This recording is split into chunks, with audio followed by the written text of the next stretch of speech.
और कई लोग भगवान की तरह डॉक्टर बाबा साहब को पूजते हैं, उनको नमन करते हैं, उसको आदर करते हैं। आज इस मौके पे हम लोगों को, जो सब लोग यहाँ मौजूद हैं और जो भी मुझे सुन पा रहे हैं, मैं आदरणीय सम्मानित मंच को भी इस ओर ध्यान आकर्षित करना चाहता हूं कि ये सवाल खुद से जरूर पूछना चाहिए कि क्या किसी महामानव को, किसी व्यक्ति को किसी दिवस तक सीमित करके छोड़ देना चाहिए?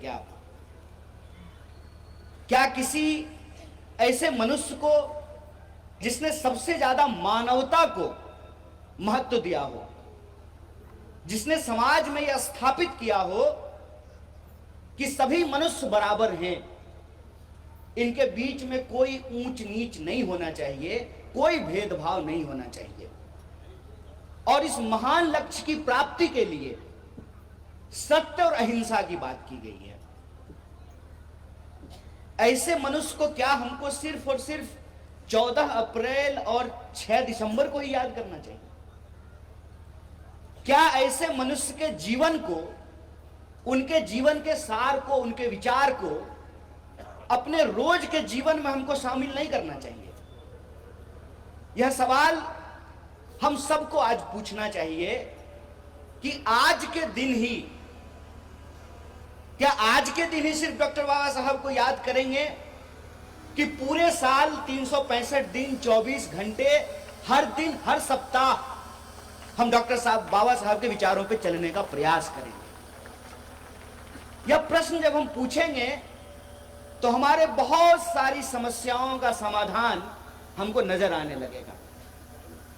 बहुत सारे समस्याओं का समाधान ऐसे नजर आएगा कि अपने आप आपको अंतर्विरोध दिखने लगेगा।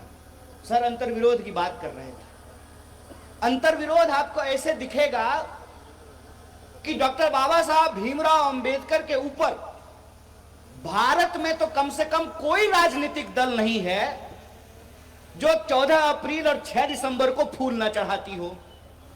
कोई ऐसी पॉलिटिकल पार्टी नहीं है। यहां तक कि पहले दलितों को अपनी जाति छुपानी पड़ती थी, आजकल एमपी बनने के लिए लोग दलित बन जाते हैं,